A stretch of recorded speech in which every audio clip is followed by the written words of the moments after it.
जो वो सफल होकर ही रहेगा। तो मिलके अब पहले एक नारा देंगे। हम नारा दिया करते थे, कौन बनाता हिंदुस्तान। लोग कहते हैं भारत कौन बनाता है। हम कहते हैं भाई, ये दिल्ली में, चंडीगढ़ में बड़ी बड़ी कुर्सियों पे बैठे हुए लोग देश नहीं बनाते हैं। देश कौन बनाता है?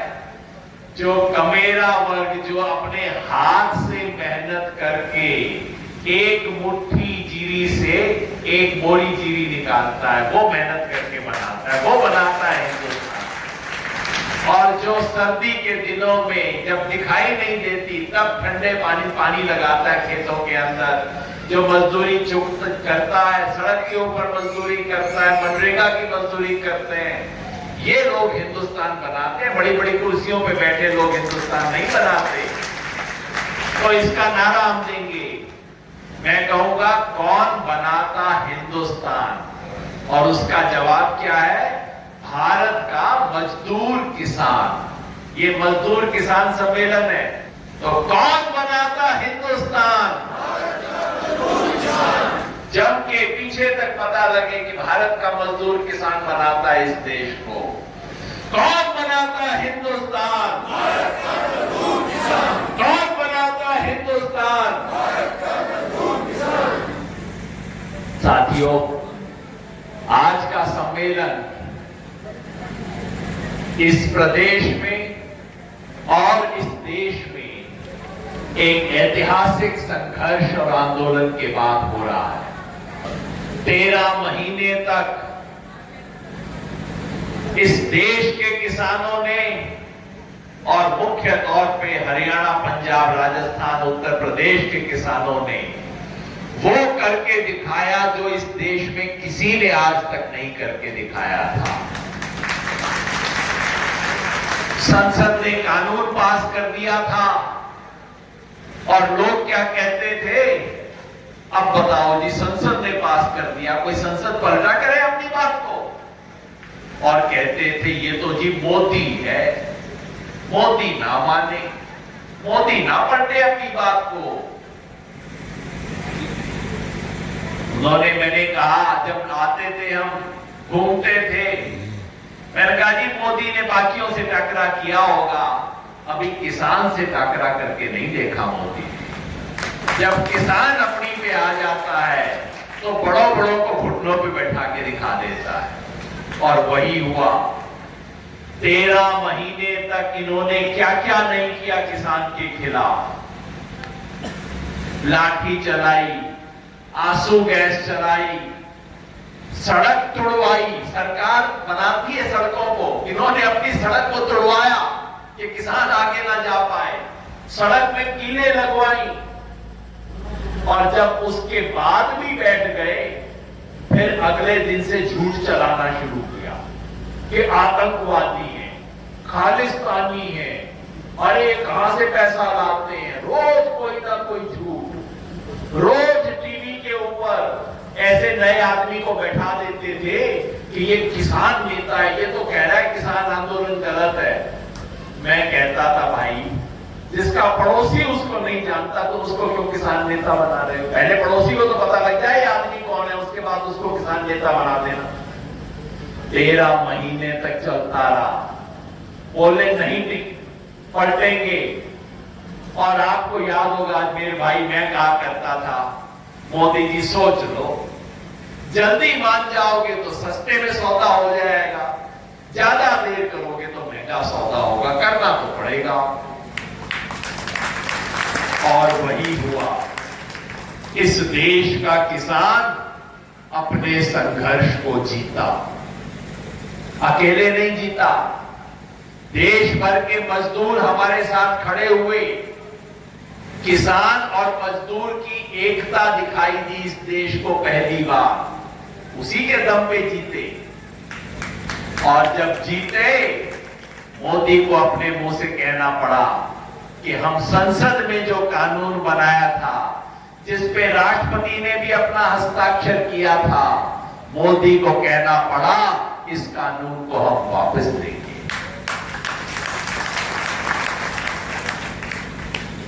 लेकिन चालबाजी से तो बाज नहीं आते लोग। हम लोगों के साथ इन्होंने वायदा किया, मैं वहां पे था, हमारी 9 मेंबरों की कमेटी थी जो चलाया करती थी आंदोलन को।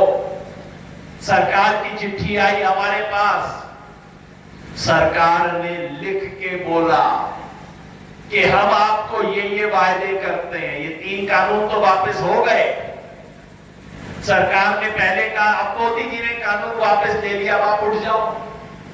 हमने कहा हमारी मांग तो इससे भी ज्यादा थी, बाकी चीजों का क्या होगा? तो सरकार ने लिख के चिट्ठी दी हमारे को, लेकिन जब तक हम वहां पे बैठे हुए थे तब तक तो सरकार मान रही थी। बस जिस दिन हम वहां से उठ लिए, सरकार ने कहा चल काम पूरा हो गया, अब तो उठ लिया, अब इनकी कोई बात मानने की जरूरत नहीं। क्या क्या वायदा किया था? सरकार ने लिख के वायदा किया था कि किसान आंदोलन के दौरान जितने भी मुकदमे किए गए वो सारे मुकदमे वापस लिए जाएंगे। हमने पूछा कि वापस ले लिए? सरकार ने कहा हाँ ले लिए, कोई बात नहीं। किसी एमपी से हमने संसद में पूछवाया कि भाई मुकदमे वापस हो गए? संसद में बोल दिया हाँ जी इसकी प्रक्रिया जारी है, ये हो जाएगा। लिख के दिया था तत्काल प्रभाव से वापस देंगे।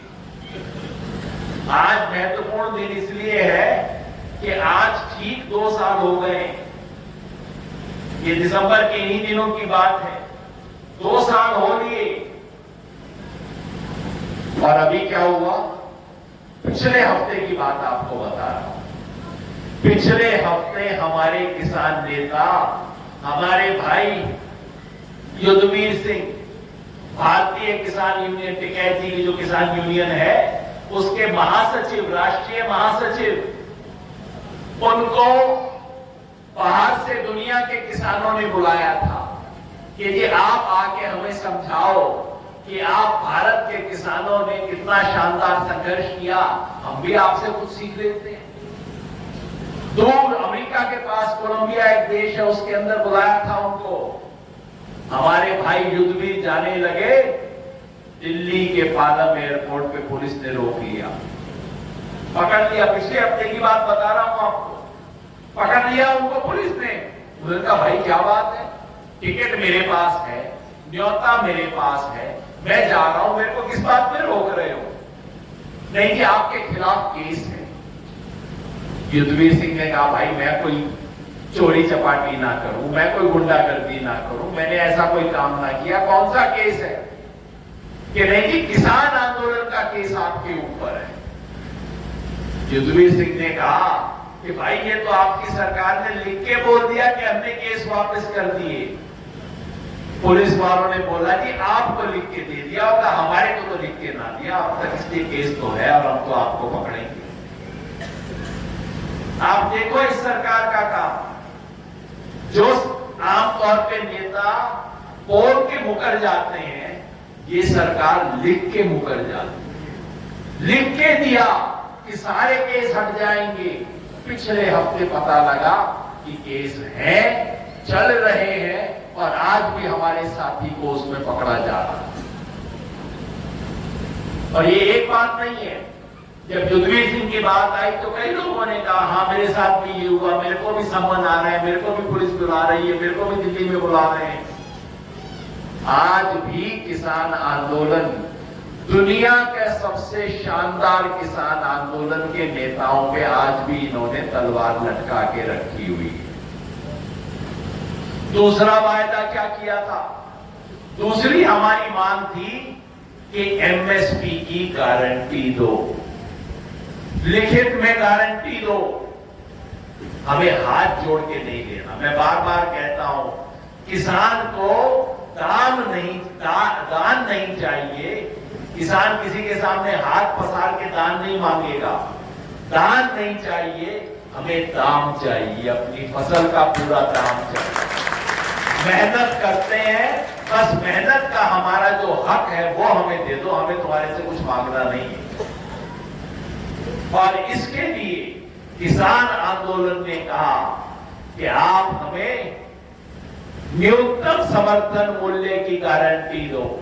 अब ये न्यूनतम समर्थन मूल्य क्या है? हर साल सरकार खुद साल में 2 बार हर फसल का एक रेट तय करती है। सरकार करती है, हम नहीं करते। और जब किसान मार्केट में जाता है, किसान को रेट वो नहीं मिलता। तो जब वो नहीं मिलता तो किसान कहता है भाई सरकार के रेट का मैं क्या करूं? सरकार कहती है हाँ, रेट तो आपने घोषित कर दिया। न्यूनतम समर्थन मूल्य का मतलब सरकार साल में 2 बार कहती है कि किसान को फसल के लिए कम से कम इतना तो मिलना ही चाहिए। बहुत अच्छी बात है भाई, कह दिया आप दिलवा दो। सरकार कहते ना, ये मेरा काम नहीं है। कि अरे भाई आप कोई पंडित हो क्या जिसके अंदर मंदिर में प्रवचन देने के लिए कि अच्छी बातें करना तो मेरा काम है, लागू करवाना मेरा काम नहीं है। तो हम कहते हैं, किसान आंदोलन कहता है कि आप इसको लागू करो, इसकी गारंटी लो। सरकारी कर्मचारी है, सरकारी कर्मचारी को अगर तनख्वाह नहीं मिलेगी तो क्या करेगा? कोर्ट कचहरी जाएगा, कहेगा मेरी को तनख्वाह दो, मैंने काम किया है, मेरे को पैसा क्यों नहीं दिया, पैसा दो। लेकिन किसान, उसको आप घोषणा कर देते हो, उसके हाथ कुछ नहीं देते। इसलिए किसान आंदोलन की मांग है कि न्यूनतम समर्थन मूल्य को कानूनी अधिकार बनाया जाए। सरकार ने कुछ काम नहीं किया है। 2 साल हो गए, कमेटी उसकी एक घोषित कर दी, कमेटी में कोई किसान संगठन का गया नहीं, कमेटी का काम शुरू नहीं हुआ, वहीं का वहीं पे बैठा हुआ है। कोई एक ढेले भर का काम अब तक इन्होंने नहीं किया 2 साल में। इसलिए आज देश भर के किसान कह रहे हैं, अभी 26 नवंबर के दिन किसानों ने मिलकर फैसला किया कि हम देश भर में क्षोभ दिवस मनाएंगे। धोखा हुआ है हमारे साथ, उस धोखा देने वाली सरकार को हम सीधा करेंगे। और यही बात मजदूर की है। किसान आंदोलन के दौरान हमने सिर्फ किसान की बात नहीं रखी, क्योंकि किसान और मजदूर एक दूसरे से जुड़ा हुआ है। तो हमने पहले दिन से किसान आंदोलन में ये मांग की थी कि मनरेगा की जो मजदूरी है, मनरेगा का जो काम मिलता है, वो 100 दिन नहीं, कम से कम 200 दिन किया जाए मनरेगा के काम को। सहमत है मेरी बहनें इससे? जरा हाथ खड़ा करके बताएं जो बहनें इससे सहमत हैं। भाई हमारे भाई लोग भी सहमत हो, वो भी हाथ खड़ा कर दो, पाबंदी आपको भी ना है जी। तो हम सब चाहते हैं कि मनरेगा कोई दान नहीं है, ये हमारा हक है, हमारा काम है, मेहनत है। हर हाथ को काम देना सरकार की जिम्मेवारी है। मेहनत करने को तैयार है, हर हाथ को काम दो, ठीक है ना? मेहनत करने को हम तैयार हैं। 200 दिन तक मजदूरी मिलनी चाहिए। और मजदूरी भी वो नहीं अजमेर भाई जो आज मिलती है, क्योंकि सरकार इसे न्यूनतम मजदूरी से कम देती है। ये पता नहीं सब लोगों ने आपको बताया कि नहीं। सरकार की एक न्यूनतम मजदूरी होती है मजदूर के लिए, अकुशल श्रमिक को बोलते हैं न्यूनतम मजदूरी।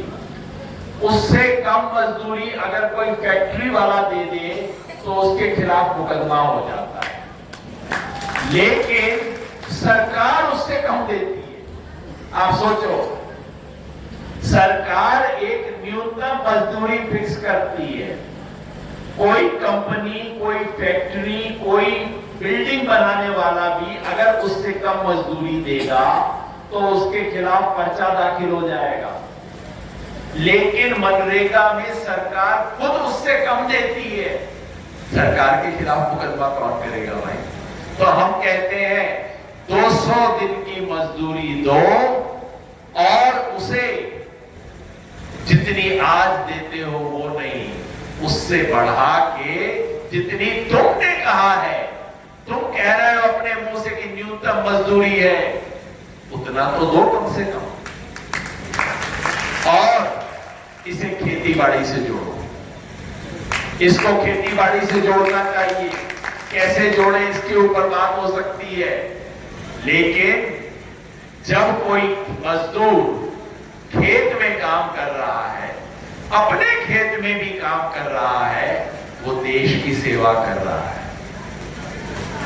मैंने कहा ना, देश कौन बनाता है? देश बनाता है मजदूर और किसान। तो खेती बाड़ी से भी जोड़ना होगा इसको। तो ये 3 मांग मजदूरों के बारे में भी है, क्योंकि किसान और मजदूर का आपस का रिश्ता है। और रिश्ता क्या है? जैसा मेरे भाई ने कहा, ये दोनों कमेरे वर्ग हैं। इस देश में 2 ही वर्ग हैं, एक कमेरे और दूसरे लुटेरे। एक कमेरे, दूसरे लुटेरे। देश पे राज किसका होना चाहिए? कमेरे का। और आज किसका राज चल रहा है? लुटेरे का। उसका भी एक मिसाल आपको दे दूं मैं। सबको ध्यान है, कोरोना बीमारी आई थी, याद है? याद तो खत्म ना हुई। जब कोरोना बीमारी हुई, लॉकडाउन लग गया, सब लोग घर में बंद हो गए। जिसके घर में 4 पैसे का रोजगार आता था, बंद हुआ। कमाई थोड़ी कम हुई, बहुत कम हुई, कोई कह रहे। अब मेरे को बताओ, कोरोना और लॉकडाउन के समय कुल मिला के 1.5-2 साल तक चला था मामला, है ना? जिसको कोरोना के टाइम पे थोड़ा सा नुकसान हुआ, 2 पैसे का, 4 पैसे का, 100 रुपए का, 200 रुपए का, 1000 का, या कोई किला बेचना पड़ा, कुछ करना पड़ा, वो सब जरा हाथ खड़ा करके बताना कि जिसको कोरोना के टाइम पे नुकसान हुआ था उसके घर परिवार में। देखो, सारी बहनों को लग रहा है कि नुकसान हुआ। क्या बात है भाई, परिवार में सिर्फ औरतों को नुकसान हुआ, आदमियों को कोई नुकसान ना हुआ क्या?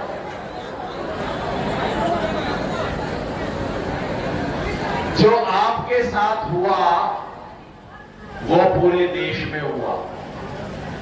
पूरे देश में उस 2 साल में कोई बड़ा कहां चले जाओ, मैं पूरे देश में घूमता हूं, कल महाराष्ट्र में था, जहां जाता हूं यही कहानी होती है कि भाई कोरोना के दौरान एक बार अस्पताल ले जाना पड़ा, ये जमीन बेचनी पड़ गई हमारे को, कि डॉक्टर ने इतना पैसा ले लिया, घर का एक कमाऊ आदमी था चला गया।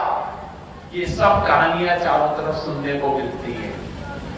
तो देश की सारी पब्लिक को कोरोना में नुकसान हुआ, लेकिन एक आदमी को फायदा हुआ। एक आदमी था जिसका कोरोना में संपत्ति बढ़ गया, जिसका आमदनी बढ़ गई, सारा देश डूब रहा था, वो आदमी ऊपर चढ़ गया। कौन है वो आदमी? क्या नाम है? नाम है उसका गौतम अडानी। और गौतम अडानी किसका दोस्त है? मित्रों। वो जब वो मित्रों कहते हैं ना, वो गौतम अडानी की बात कर रहे होते हैं। ये है मित्रों।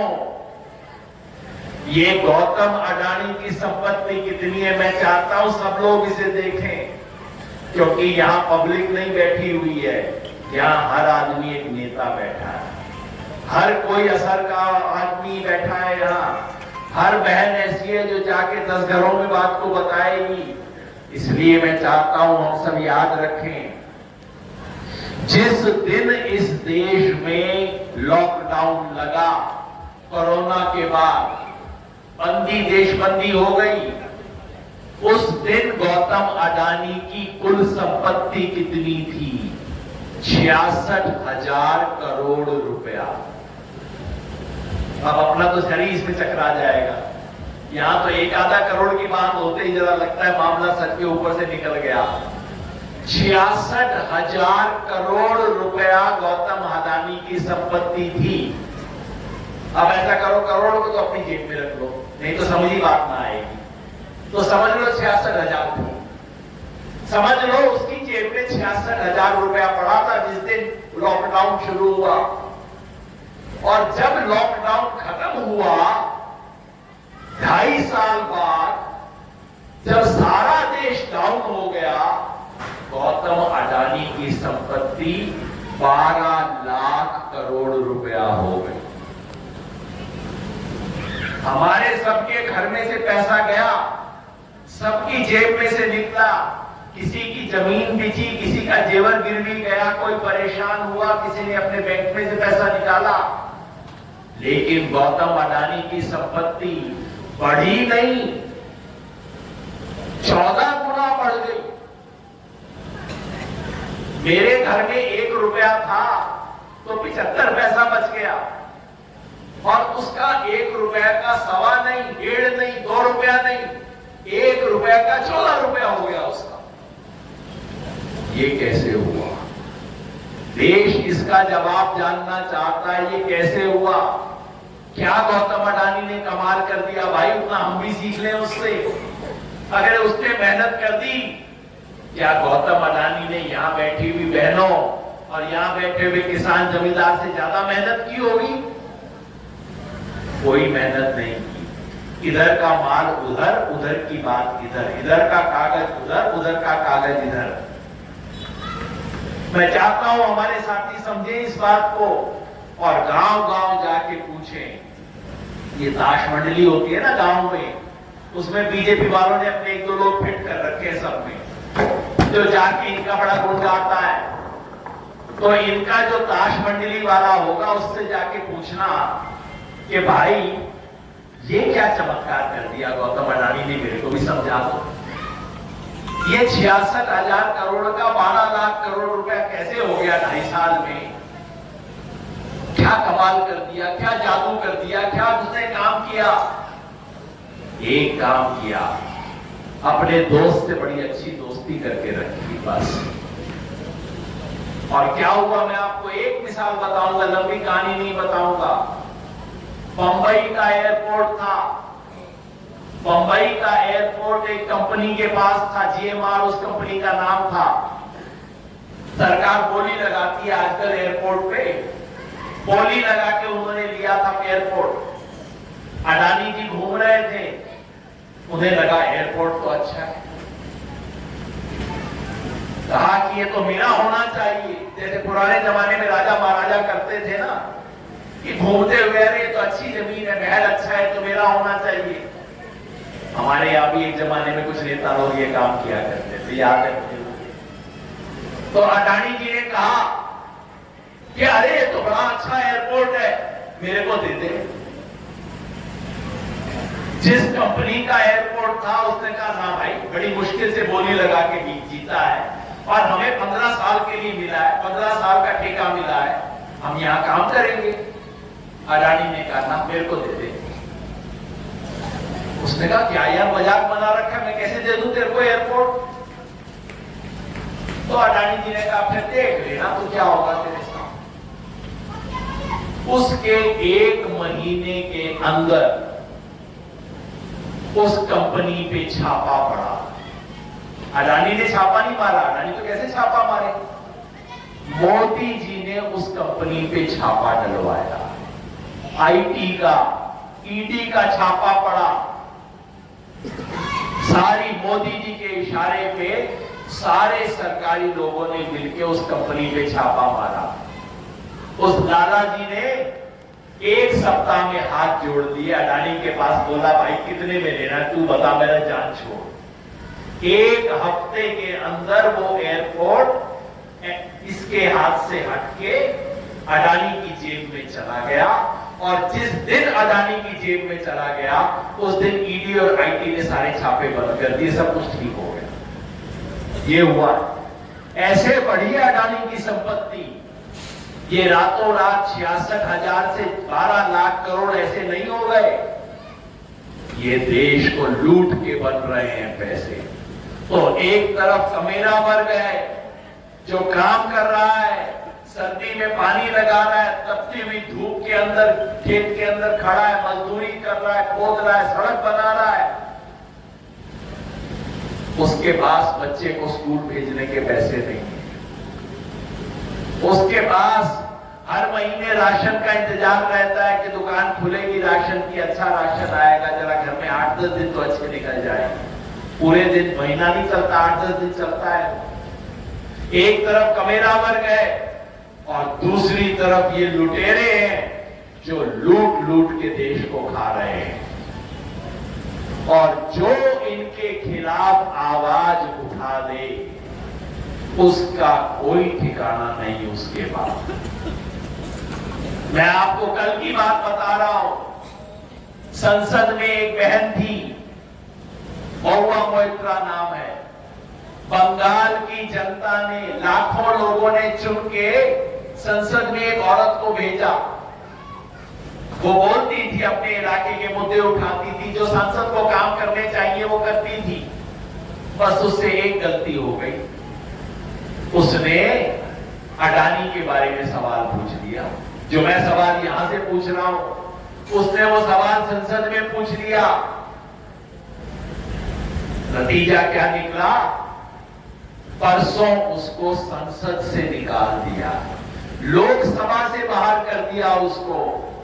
मैंने कहा, बेशर्मो, ये क्या नाम है, ब्रजभूषण सिंह, अरे हमारी बहनों के साथ, हमारी बच्चियों के साथ, पहलवान बच्चियों के साथ क्या क्या कुकर्म करने वाला वो दोषी वो संसद में बैठा हुआ है। और इस औरत को, जिसने अडानी के बारे में मुंह खोल दिया, उसको संसद से बाहर निकालते। आज ये स्थिति आ गई है। इसलिए आज इस देश में चारों तरफ से हमला है। ये लुटेरे लूट रहे हैं देश को, और लूटते रहे, किसी का ध्यान ना जाए उसके लिए क्या करते हैं हिंदू मुसलमान। आजकल तो कम होता है, पहले बसों में पॉकेट मारी बहुत होती थी। समझते हैं पॉकेट मारी? बस में गए, ये पॉकेट मार जो होते हैं ना, कभी अकेले काम नहीं करते, 2-3 होते हैं।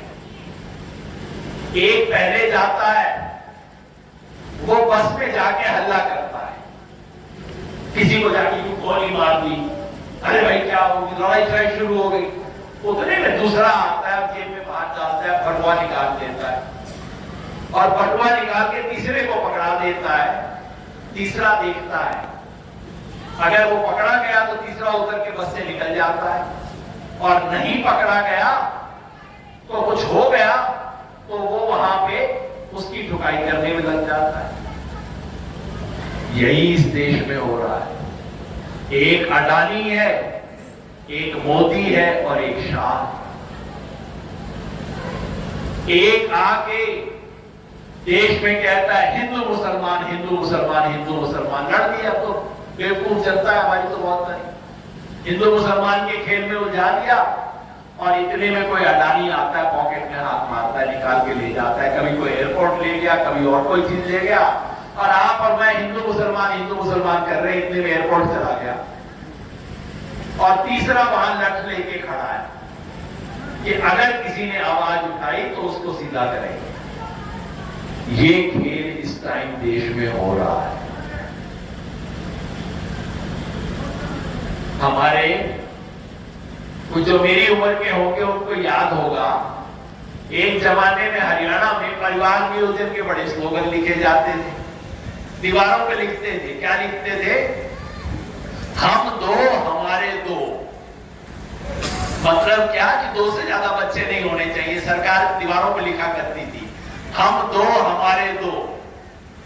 मैंने कहा जी जमाना बदल गया है, अब हम दो हमारे दो नहीं। आजकल तो शहरों में देखो तो हम दो हमारा एक ही निकलता है। और यही इस देश में हो रहा है, हम दो हमारा एक। कौन दो? मोदी और शाह। और हमारा एक कौन? अडानी, गौतम अडानी। ये इस देश में खेल चल रहा है इस टाइम। और अगर इस देश का कमेरा वर्ग समय रहते नहीं चेता, खड़ा नहीं हुआ, तो सब कुछ लुट जाएगा इस देश में। देश की संपत्ति लुट रही है, हमारा संविधान खत्म हो रहा है, देश की आजादियां खत्म हो रही हैं। जिसको मर्जी जब पकड़ा अंदर कर दिया जेल के अंदर, कोई सुनवाई नहीं, कोई पूछने वाला नहीं। कोई छोटा मामला हो, किसी के साथ जोर जबरदस्ती हो जाए तो आदमी पुलिस के पास जाता है। पुलिस जोर जबरदस्ती करे तो एमएलए मिनिस्टर के पास जाता है। मिनिस्टर और सरकार जोर जबरदस्ती करे तो कोर्ट कचहरी में जाता है। जब कोर्ट कचहरी भी कुछ ना करे तब क्या करें? आज हमारा देश वहां पहुंच गया है। आज इस देश के संविधान को बचाने के लिए कोर्ट कचहरी को भी जो काम करना चाहिए वो नहीं कर पा रहे, बेबस है वो बेचारे। तो ऐसे में कौन बचाएगा? इतिहास बताता है कि जब जब सत्ताधारियों ने किसी देश को लूटा है, सत्ताधारियों ने देश को बांटा और तोड़ा है, तो उसका मुकाबला कोर्ट कचहरी नहीं करते, पुलिस नहीं करते, अफसर नहीं करते। सिर्फ पब्लिक जब सड़क पे खड़ी होती है तभी इसका मुकाबला हो सकता है। और आज ये देश उस जगह पे पहुंच गया है। आज पब्लिक को आना होगा, जैसे किसान आंदोलन सड़क पे आ गया था। अब मामला संसद से नहीं चलेगा, अब सड़क से होगा। क्योंकि मैं कहता हूं संसद बहुत ऊंची चीज है। चंडीगढ़ वाली विधानसभा ऊंची है, उससे भी ज्यादा ऊंची है दिल्ली वाली हमारी संसद। लेकिन संसद से ऊंची है सड़क, जहां जनता रहती है, जनता जहां चलती है। और आज जनता को खड़ा होना होगा, जनता को अपने हक की लड़ाई लड़नी होगी। और ये लड़ाई को 24 के चुनाव तक चलाना होगा। क्योंकि ये जो 24 का चुनाव आ रहा है, अब पता नहीं हरियाणा में तो हो सकता है विधानसभा भी करवा दें उसके साथ, पता नहीं। ये जो 24 का चुनाव है ये सिर्फ संसद का चुनाव नहीं है, ये इस देश की संविधान सभा का चुनाव है। ये वो चुनाव है जिससे आने वाले 20-30 साल तक इस देश का भविष्य तय हो जाएगा। आजकल सड़कों के ऊपर बड़े बड़े फ्लाईओवर बने हैं ना,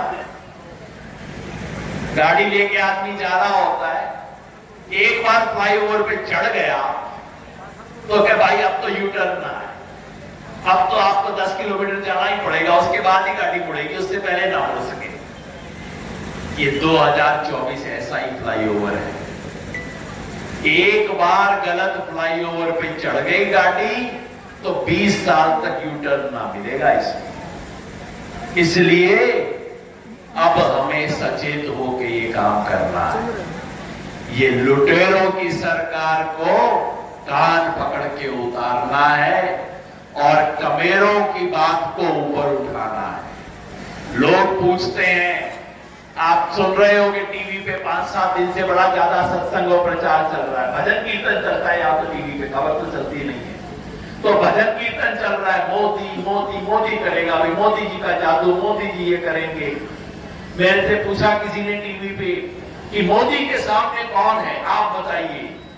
मैंने कहा मोदी के सामने मुद्दा है, मोदी के सामने महंगाई का मुद्दा है, मोदी के सामने बेरोजगारी का मुद्दा है, मोदी के सामने किसान की लूट का मुद्दा है, मोदी के सामने मजदूरों का मुद्दा है, मोदी के सामने इस देश की लूट का मुद्दा है। ये चुनाव मोदी के खिलाफ मुद्दा खड़ा होगा। इस देश का जमीन का मुद्दा, किसान का मुद्दा, मजदूर का मुद्दा, इस देश के कमेरों का मुद्दा आएगा, उसके जरिए हम सीधा करेंगे। तो मैं जानता हूं कि आप बहुत सुबह से बैठे हैं।